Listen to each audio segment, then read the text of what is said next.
here we are, live on Substack for another Subtraction Session. Nick, I'm so glad to be with you. Thanks. Yes, I'm so excited. This is my first Substack Live. Love it. Popping the cherry. Here we go. Yeah, it's good. So, y'all, this is Nichole Smith. Friends can call her Nick, and we're including all of you in that for today, starting now. And she is a creative director and brand strategist, but her firm is called Joy First World.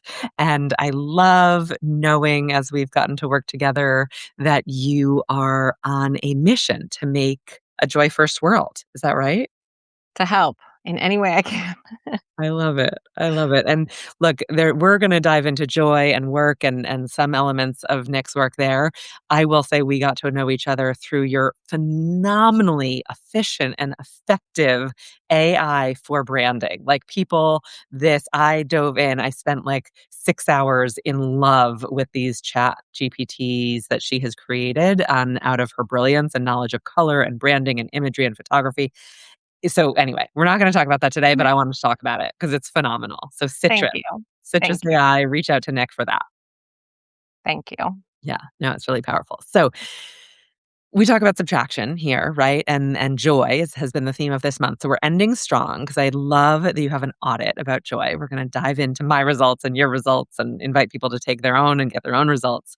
But the subtraction that I'm thinking of here at the end of the month that I think you have so much to add value on is subtracting this kind of passive approach to joy. There's a lot has come up about what we need to subtract around joy to make it what it can be.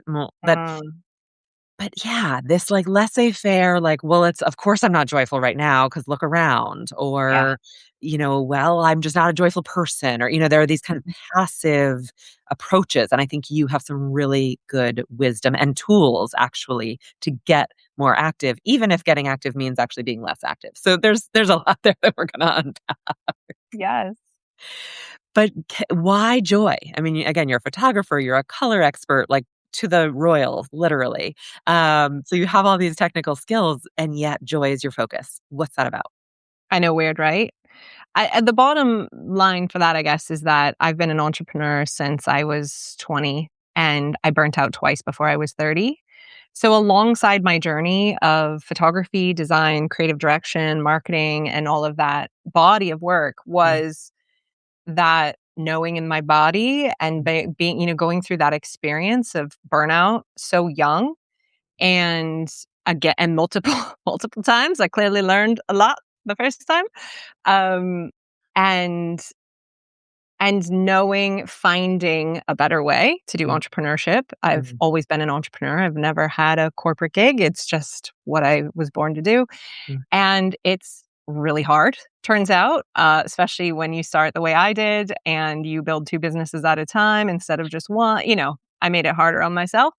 And so I think once I got over the hump of the really hard, miserable bit, I got really passionate, like many of us do, to help people avoid the pain, mm, to mm, avoid the mistakes that I made, and to really find a way to do entrepreneurship, which I have such strong feelings about being mhm, so important for economic empowerment and female empowerment and so many things. To do that in a way where you experience freedom and fulfillment mhm, and successful business, and understanding that it's not an either or proposition, but it definitely doesn't come naturally when you start your own business to mm, get that freedom and fulfillment you went looking for when you started your business in the first place. So that was the root, that was the beginning. And I studied a lot of positive psychology. mm, If you asked me then, I would have said I help entrepreneurs find freedom and fulfillment building brands instead of just businesses, because mm, there's a big difference there for me. Then I kind of found this methodology through my own journey of why finding, helping people find purpose and meaning, and in particular, that crossover between their superpowers, their skills, the things they would perceive as disadvantages that I think are mm. actually usually, superpowers, and Hot accesses take. to community and to meaning. And building all of that into the foundation of a brand and a life, and a mission, a vision that is so deeply, deeply motivating and helpful and fun. And, turns out also works better in business when that's the place that you're coming from. So in a roundabout way, I've always been about joy. Mm, There's always been a layer of that. Equally, my work, my niche, when I began was in the pet industry. I had mhm. a Great Dane puppy when I became a photographer. So I became a pet photographer and then did branding for pet brands for 15 years and did those things side by side. And I don't think there's a more joyful niche in the world than that. I've always built feel good brands that Mm, launched me into doing hospitality and, products and services and industries that were all selling desire, joy, mm, lifestyle, feeling good, rather than ever really going into that fear based, manipulative, make you feel like crap kind of selling. I was never into that. So huh, I got really, really good at selling with joy and understanding how to make people feel good in order to get them to buy. So I kind of come to it from a lot of angles, but the word joy kind of popped up a few years ago as I started researching my book. And I sort of realized that joy was this thing that I'd always been talking about. And it mm, just kind of pulled all of my color, photography, design, positive psychology, entrepreneurship work together. mm. Beautiful. So beautiful. And it goes really nicely to, so again, it's the end of the month. We've been thinking about all the subtractions around joy. And so I want to kind of recap those before we get to where I think your perspective and this audit really guide and help. But so one is this idea that, joy is not kind of a distraction or an indulgence. It's actually fuel, or you had even some more potent language, but say more. I mean, which I just think is, to your point, I came to joy as a way to avoid burnout, as a way to drive my own business and help other people build theirs. To me, that sounds like fuel. Is that fair? Mm. Yeah, I think fuel is a great word. One of the words I love is medicine. Mm, A lot of people talk about joy as resistance. I mhm. think it's powerful, But powerful. medicine, yeah. Say how medicine, that's even juicier than fuel.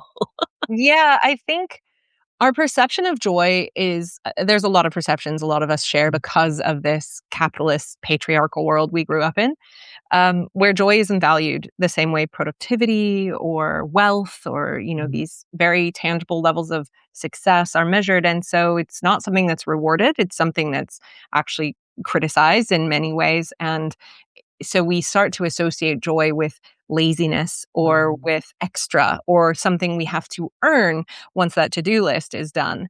And that's obviously fundamentally wrong for humanity in all the ways. But as medicine, I think one of the things we don't realize about joy, and I'm writing a book right now called Joy First, and one of the major things I want to do in this book is make an argument for joy that nobody can tear down, that it's like the ultimate argument for joy. So if you read it, you're like, okay, well, I can never look at joy the same, and it's now going to be a part of my day to day. But what that looks like is probably a lot different than we think. And mm, I think that's where mm, the medicine piece comes in, where it's not about appearing joyful. mhm, It's not about always that jump up and down joy, which I call the mhm, bright orange joy. It's mhm, often about that light orange joy, which is about just feeling harmony, just feeling like all is good. Or if all isn't good, finding ways to give yourself relief and to access things that do feel good mm, so that you can carry on, and knowing that it might not change the circumstance, people might not think of you or see you as joyful. There's a lot of language and judgment I think we put around it, but it's a tool for healing, for longevity, for connection, for revolution. It's all the things I think. mhm. Yeah. Revolution. Say a little more about that. Joy's resistance, really? Yeah. So the hashtag I have in the book and the thing that I'm working towards is this idea of joy first revolution. Mm, And my belief, based on my research and my life and my experiences with human beings, in is that if we could all just shift even just 25% of our decision making, mm, being motivated from fear into being motivated by the pursuit of individual and collective joy, mm, that it would change just about everything. mm, And it's actually not that hard to do. Because when we are in fear, we make terrible decisions. We act terribly. We do terrible things. We are not happy. It degrades our body and our health and our relationships. And so I find I find sort of joy's opposite is fear. And Mm, so much of our decision making is to avoid discomfort or to move away from fear. mhm, And this does not joy make. We think it is because we've been pursuing happiness, and mhm, happiness is a destination. And maybe one day we'll get there if we have enough money and enough time, and we da da da da da da da. Da, right? But most of us never get there, and most of us are miserable on the way because, right? We're so focused on being happy and getting happy, and the trappings of what we think that looks like. And joy, is not happiness. Joy is a state and it can be shared with other states. So we mhm, can be in grief and enjoy. We can be mad and enjoy. We can be sad and enjoy. We can have and feel and hold and experience joy alongside very non joy like things. mm, And this is again where it becomes that fuel, that medicine, mhm, because it gives context to the other things that we're going through. It exists very well in a place where we have meaning. We have anticipatory joy. So if we're mhm, working hard towards something, there's joy there. And I think one of the most surprising things I've learned in that, in my research about joy, is that actually, I always think of that Christmas song. I think it's "Joy to the World," but where we talk about comfort mhm. and joy, right? And actually, they're opposites. They're Mm, not often the same thing because our greatest joy typically comes on the other side of tremendous difficulty or yeah, discomfort. And that's the joy that feels the best, lasts the longest.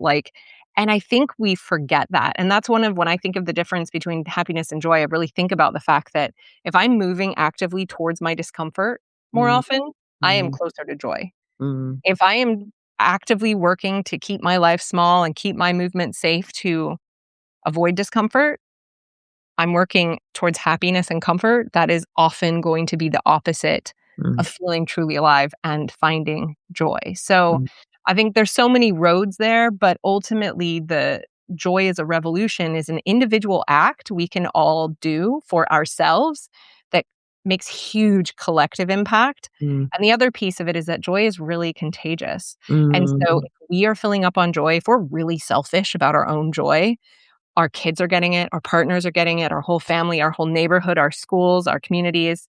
It is something that we can't help but catching from each other. yeah, And so, unlike coronavirus, no masks required, right? We want to catch this. It's very contagious. And then we see these upward spirals yeah, where, we see this again with color, where we paint, a neighborhood bright, joyful colors and put in mm, green spaces. And all of a sudden, all the metrics of well-being and safety and health and everything goes up. And mm, and that's how joy works. We catch it from each other. So yeah, if we want to be really selfish and not care about anyone else, if we're not revolutionaries or activists, fine. Focus on you and everyone around you is going to benefit. And that is one of the reasons I think it's so powerful. yeah, I love that. That was the we dimension conversation this month was that we cannot manage other people's joy, right? We can and often do try to manage other people's happiness, especially Mm, as women, mothers, yeah, parents, people managers, right? We're like, okay, everybody hungry? Anyone need food? Anyone need water? Right? We're like managing for survival and like happiness after that. But you cannot manage joy because it's different for everyone. And so I wrote this story about it's just a great example, very close to home, of how when I see the moon or a horse or sometimes like another animal when I'm driving, I tend to like gasp or shriek because it's exciting. It's a little joy burst. And so it doesn't happen as much when I'm walking because they come up more slowly. But when I'm driving, it like pops into your line of sight. I'm like, ah, Ooh, and so we have gotten to a new place 14 years later. But at first, when my husband and I would be driving together, he would always almost kind of get into a crash or go off the road because of this shriek. As a rational human adult, while driving, a shriek probably means some sort of danger or peril. right.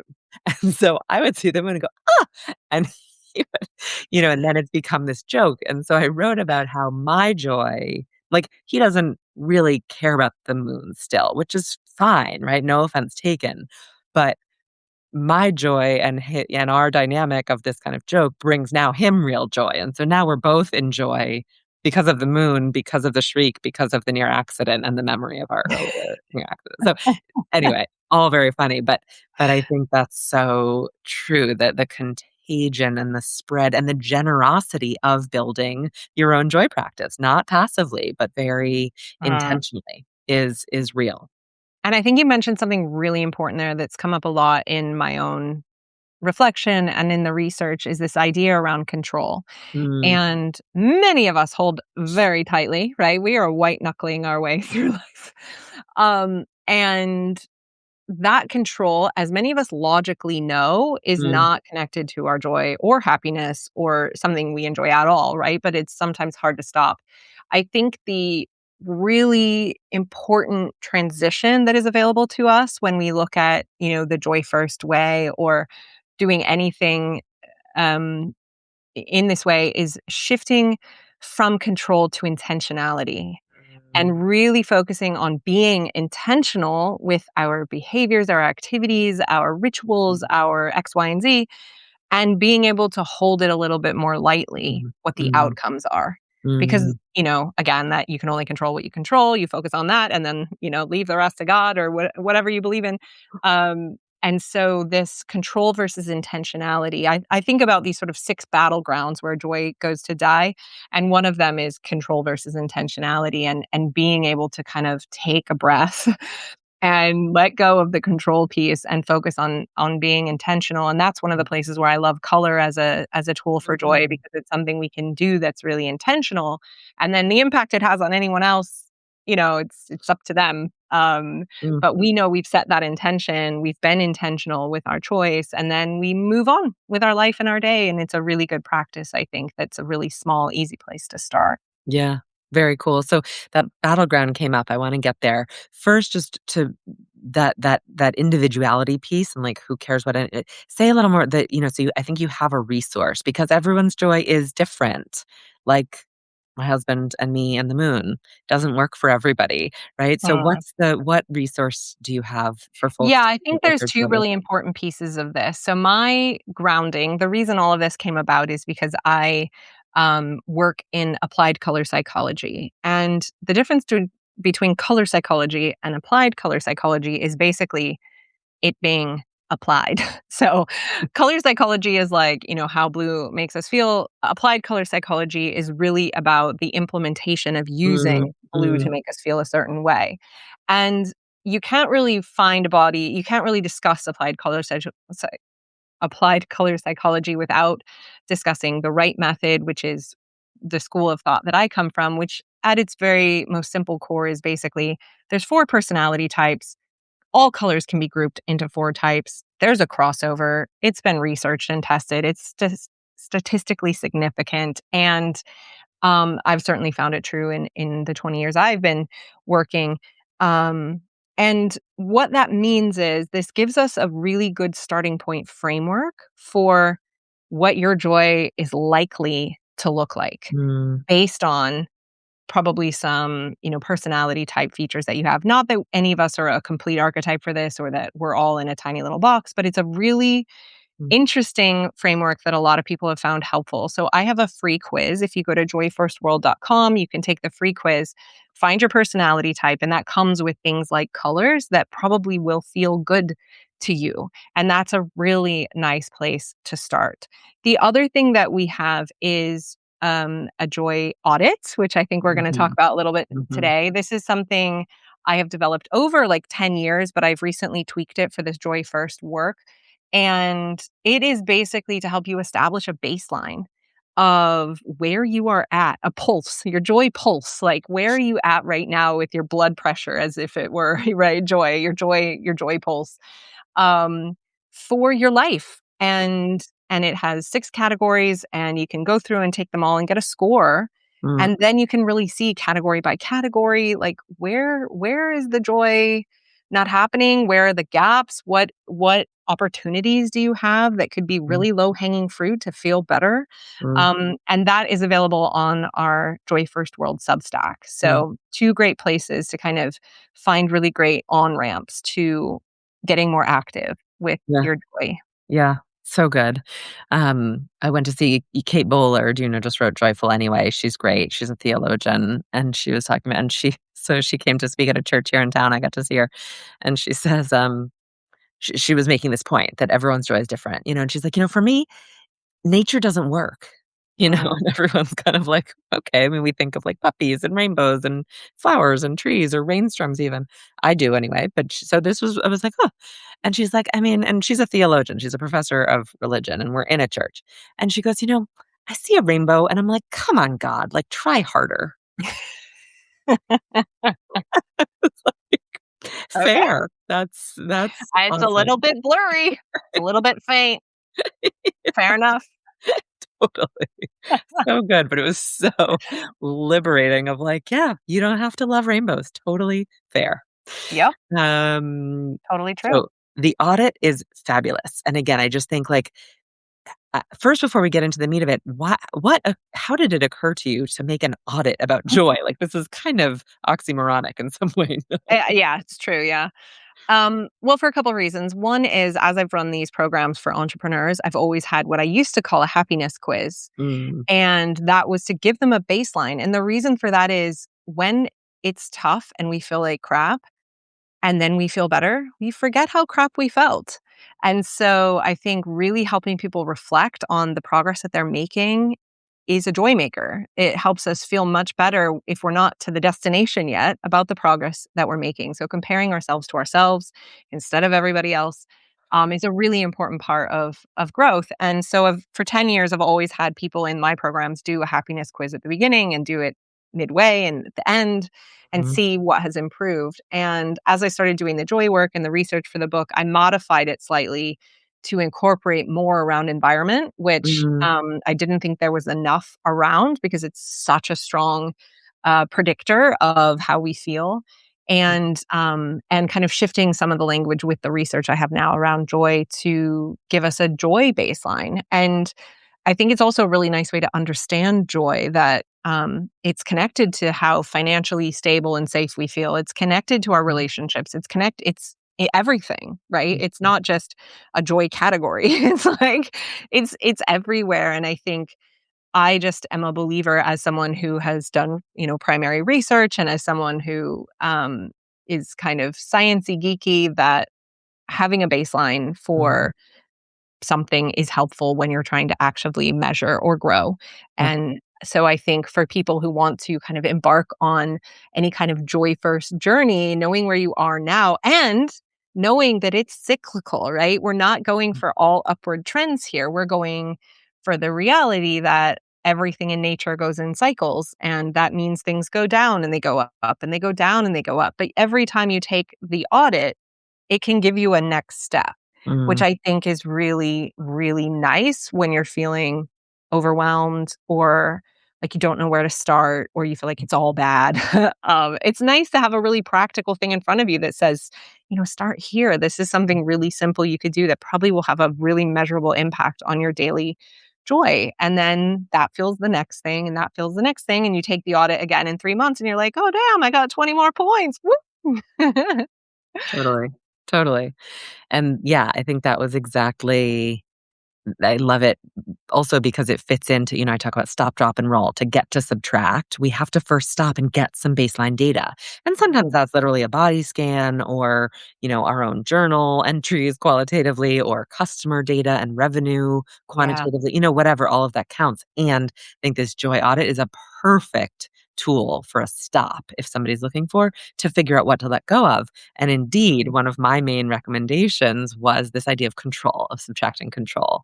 So, talk about that battleground between control and intentionality. I think that's Mhm. so helpful. Yeah, this is a big one for me as well. Um, I think it is for a lot of us. Mm, And, being an entrepreneur, being a parent.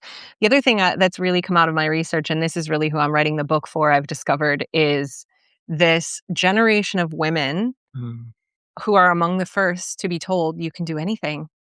You can do anything. And so we do, right? We do it all. But we're still expected to be the '50s version of a woman and the 2026 version of a woman and do it all perfectly. And so I think we have this new sort of species of woman Mhm. who is, feeling like a failure all the time. And that is on top of this conditioning that we got growing up of being a good girl, of, a combination of rule following and people pleasing and being a lady and all this conditioning that we got as Mhm. women in Western English speaking countries anyway, because that's what I know. Mhm. Um, that says, you know, everyone else's needs come first. You are meant to be beautiful and thin all the time and feminine. These are the ways you access love and safety. And so what I've realized is that for so many women in particular, what I call the death of our joy codes happens early and it just gets worse. Mhm. And we continue to get rewarded for continuing to suppress Mhm. our joy. And so I think, like, for women in particular, it has to be an active pursuit because we Mhm. have been actively squashing it our whole life and being rewarded for it and told that it's good. And we're arriving in our 40s and 50s and 60s. And some of us, bless us, in 30s, thank God, kind of going, mm-mm, nope, this isn't it. So we're moving careers, we're leaving relationships, we're exiting systems in mass, right? Because we're just not having it anymore. And thank God. And so I think this book is for this generation of women and for anyone who feels like um you've just made so many decisions and lived so much of your life for other people. And I think one of the most common threads for us is this intense sense of control Mhm. because we are having to perform and mask everything constantly all the time. And you can't do that without being completely in control at all times. And we're trying to be perfect at everything at all times. And it's really important to our safety, Mhm. success that we do that. Yeah. And intentionality gives us a different way to approach that, I think, Mhm. where it's not like, just don't care anymore. It's fine. Like, throw it to the wind. Like, I don't think that's realistic, especially I work with a lot of high achievers and that's not our jam, right? But I think thinking about intentionality and creating a vision of how you want things to be and Mhm. taking actions that you can control with that intention Mhm. and then finding ways to hold it lightly and release and let go. Let other people do other people, understand that our joy is different and that's them and not you. And I think this is especially important when we talk about the revolution and moving Mhm. towards our discomfort. It is really hard to get uncomfortable when you have to be in control all the time. And being able to be more uncomfortable more of the time as a goal is a really important part of joy. So the only way you're going to get there is by letting go of that control, and I know that's a big ask, and Yeah. so I think intentionality is a nice baby step towards being able to do that, along with, therapy and all kinds of coaching and all kinds of other tools. The Totally. stop, drop, and roll, yeah. Totally. No, so well said and so good. And it ties to, my next noticing on my audit, which I aced it, gold stars, Yeah, you 94. So did. we're happy about that. But there is a lot of joy. And the this control intentionality piece is very interesting. There's some more there. But the other piece is these two codes that are kind of less prominent for me, even in all this solid A joy level that I'm achieving, are awe and freedom. Mhm. And the good girl control scenario, I don't know how much that allows for awe or freedom. Yeah? Yeah. Yeah, it's really interesting. I've been doing what I call why finding sessions with entrepreneurs for about a decade now. And this Mm, is that kind of finding your why purpose work I've been talking about.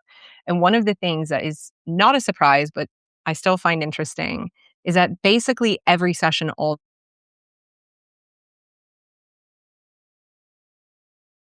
the time, freedom, clearly. And it's something that I believe we are all, born entitled to. So I'm someone who's extremely passionate about freedom, as I mentioned at the mm, beginning, freedom and fulfillment. hmm. Um, I think,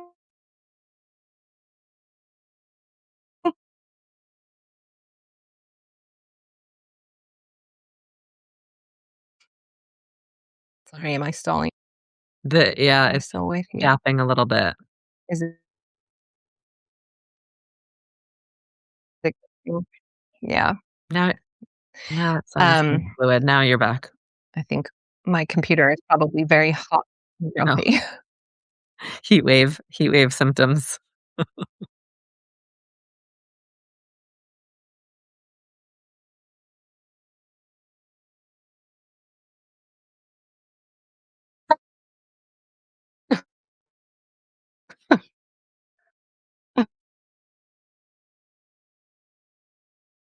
Oh, shoot.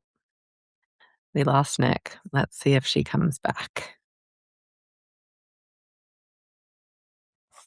She is in the UK in a heat wave in London, very untraditional, and at the end of a long day.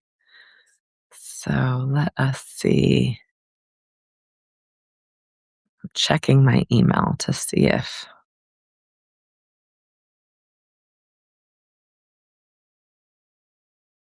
we may have to revisit things, but I will include the post. I'll include her audit and her quiz. Truly check it out. It is such a resource and it really highlights, well, again, I don't know what your results will be. Um, my results really highlighted like one, I'm all this joy. I'm in a good moment. As Nick was starting to say, it's seasonal, it comes, it goes, it ebbs, it flows. That is normal. The idea is not to get 100 ever, or certainly every time you take the audit. But it was such a helpful guide, pointer to the ways that I do manage and control rather than just being intentional about it. So hang on, let me see. It looks like Nick might be back. Nick, if you can hear me, I see you in the audience. I pinged you to join. She's back. Maybe with no camera it'll work. Nick? I'm trying from my phone. Yeah, So love it. let's see. Just got to enable some settings, it looks like. Okay. So good. Good troubleshooting. When when the heat waves melt our technology, we've just gotta work around it.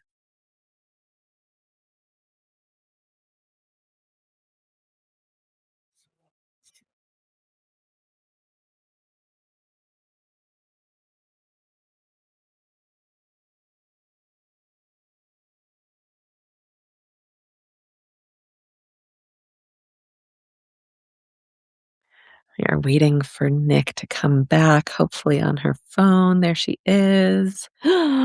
We Yeah, we see did it. you. Welcome back.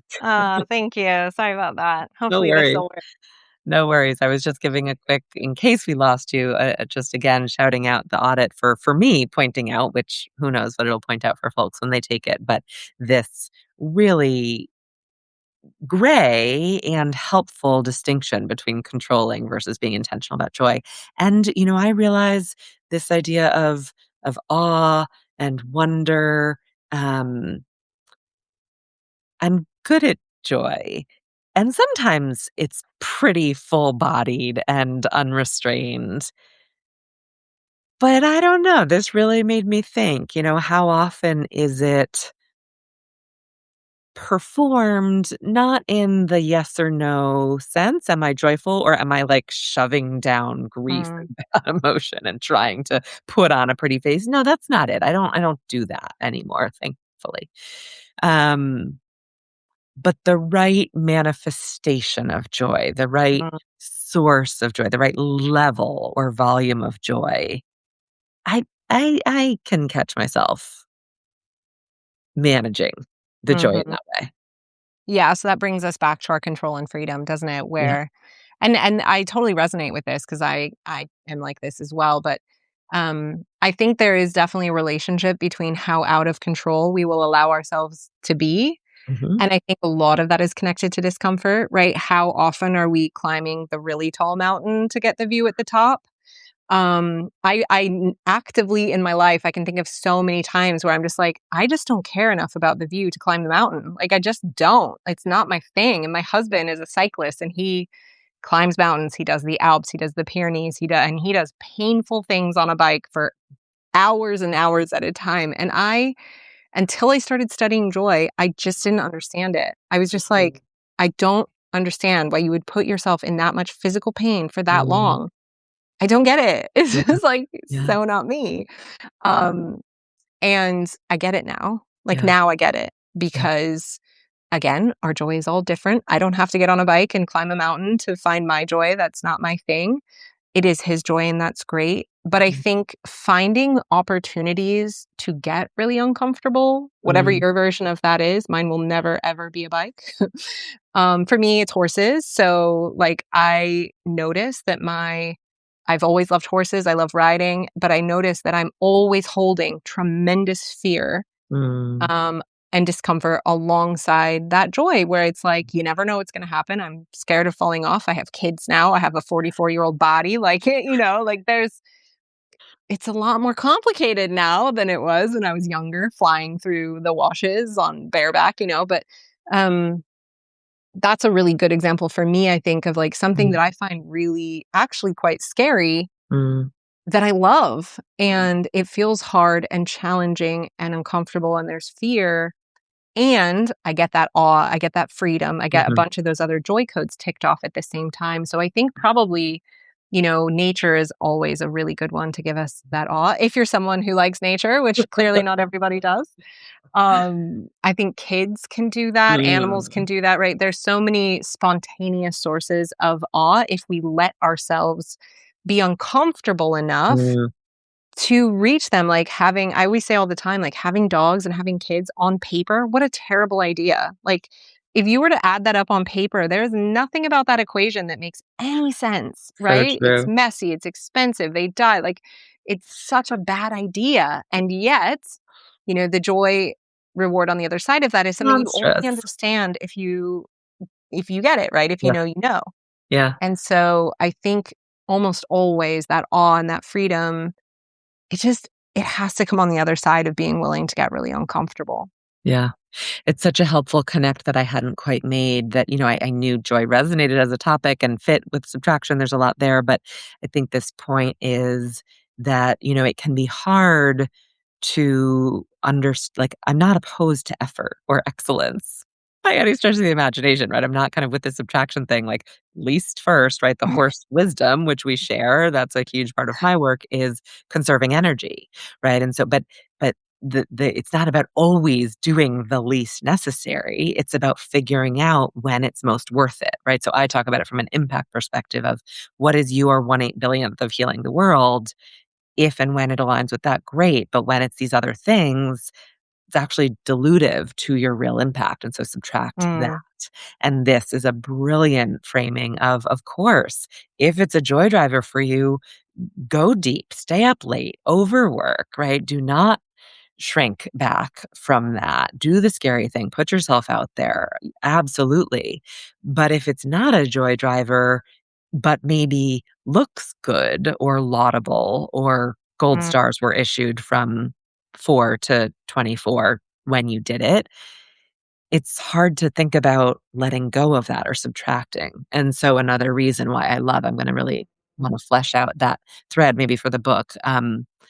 Or, in some of these practices of like, here's the joy audit as your stop, drop the thing that is not mm. hitting your joy This triggers. is so about the fear. And this is and I cannot overemphasize. And once you start looking and Mm, like uncovering, you realize it's literally everything in your life.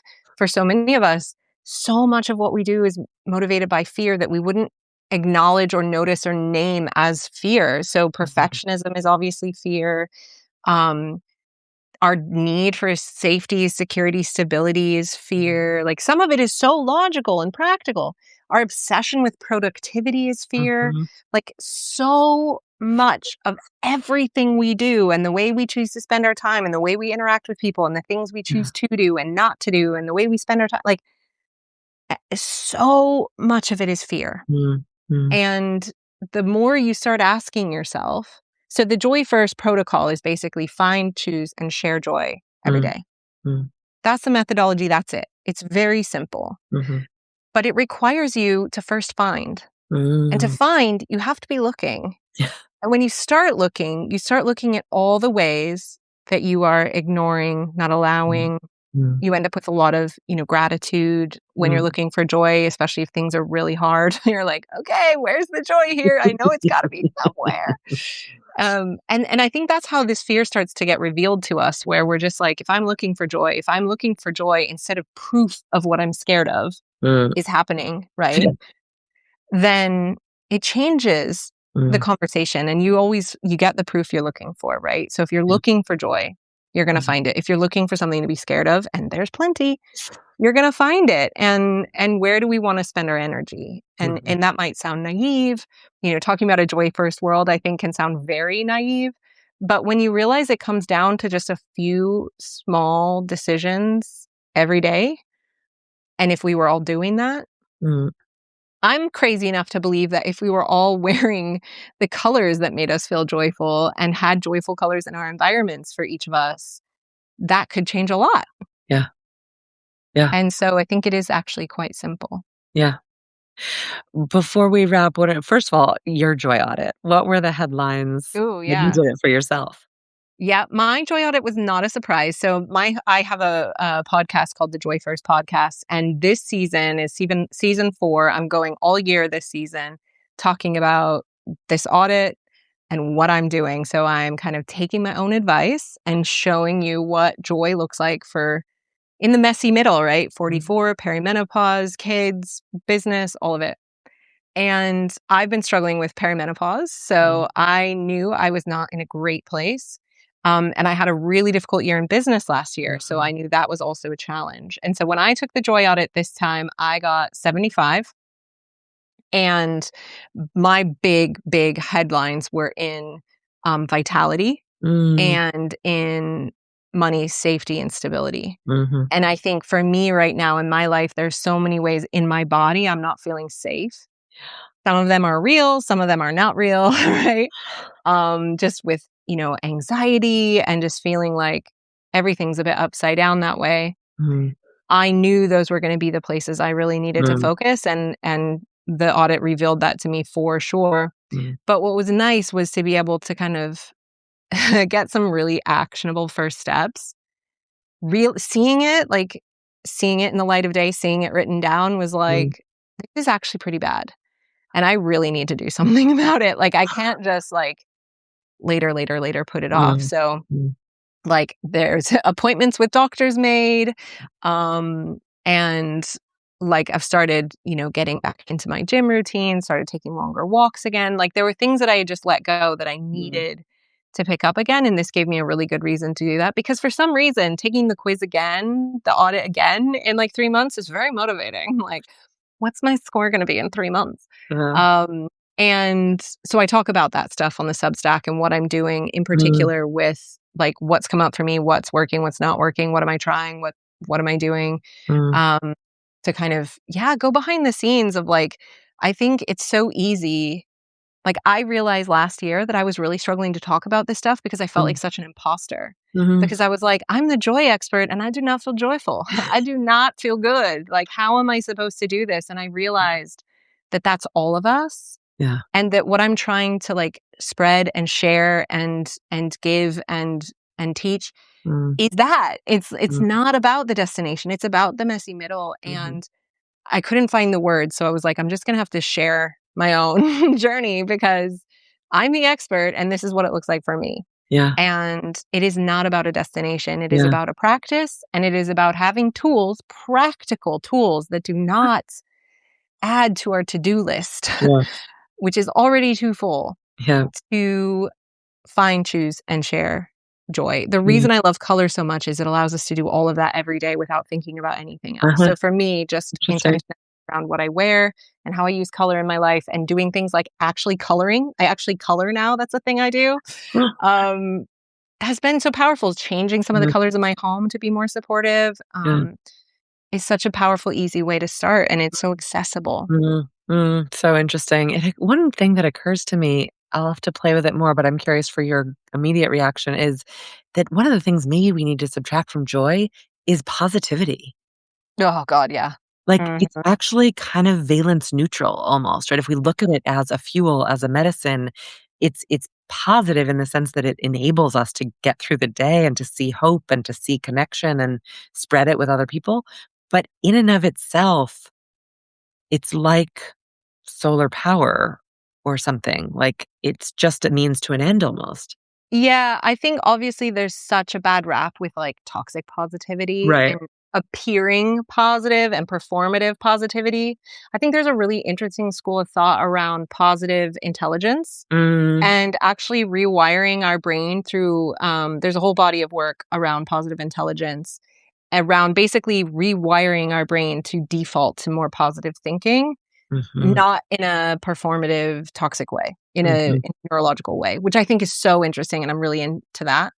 Um, I'm fascinated by that. Yeah. I think you're right, though, that just the word Mm, positivity is so loaded. yeah. That is not what joy is about. I think looking to all the brilliant Black women in history who have written about joy and joy Yeah. as resistance and what it means to find joy while being in a Black body, which has historically, especially in America, been so unbelievably unfairly challenging. Yeah. That's another great place to look at how does positivity and hope and joy come together and Yeah. revolution, Yeah. come together. And I think the body of wisdom, from many of those women is around the fact that our joy is our resistance. Mm, Like they will not kill our joy. They can't mhm, have it.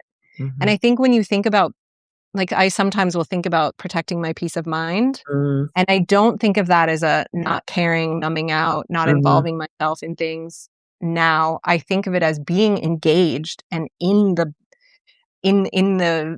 mix mm, mm. and having tools to not let it drag me down and also having, some boundaries Yeah. with protecting my joy and peace of mind and that's not something that other people get to have. Yeah. It's mine. Yeah. So I think there's probably a lot of roads, but I think that conversation around positivity and Yeah. joy is a really interesting one. Yeah. Yeah. Stay tuned for optimism as our theme in Mm. July. So there'll be a lot of Oh, ties good. I there. can't wait Yeah. for that. Yeah. Yes. Finally wrapping up, I'll let you go since it's so late there, but two more questions. One kind of a adjacency around, there's been a lot in the me space, the me dimension, but and your work is for businesses and growing business, and then ultimately a revolution, which are very we and world. And I've seen in your writing and in your work a joy economy, especially in this moment of AI. Just give us the cliff notes on what you mean there. It's so funny. I had someone from my email list actually emailed me this article last year and she was like, "Have you seen this?" And it was an article about the joy economy from a research group that basically had declared this an economic trend, that we are entering the joy economy. And Mm, this research was in 2023. And so I immediately started researching it and reading about it and understanding like what is economically, what does this mean? What does this look like? What is the trend? And it came up again in 24 and then it came, it's in Forbes in 25. So it's kind of this mm, around the joy economy, which for me of what we've been talking about here is what's on people's mind. mm, It's about well-being and vitality. It's about playfulness, play and mm, fun. It is about color, moving out mhm. of this great gray down. I did a great podcast about the great gray down and how everything's getting gray, which is something we're seeing everywhere, right? Thank you, Pantone, for your Yeah. white color of the year. Um, and there's several other themes here, but basically what the joy economy tells us is we are in now and Mm, moving more towards an economy where we are going to have to be purpose driven. We're going to have to be more playful. We're going to have to be more transparent. We're going to have to make well-being a more important part of our products, our marketing, our team, staff, having employees, which is kind of all stuff that we've sort of known, but it's mm, picking up a lot of momentum. And we're moving towards a place where, and obviously AI is fueling this heavily now, where, this is human stuff mm, that we have been a bit like we were talking about earlier, we have set aside for so mhm, long in pursuit of productivity, in pursuit of capitalism, in pursuit of performing and being thin and all the things.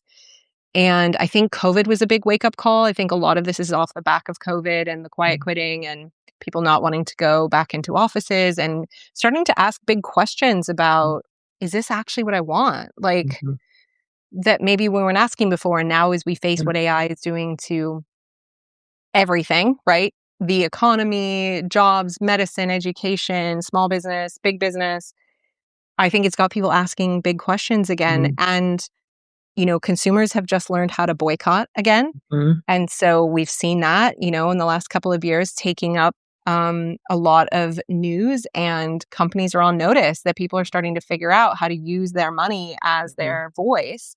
And what we're going to see is a lot more companies leaning into these joy economy themes, which is mm, really bending towards people's humanity and being more playful and offering options that are healthier, but also healthier for the planet and for their mm, employees. And because they're not going to have a choice, basically, this is what consumers are starting to demand, expect, require.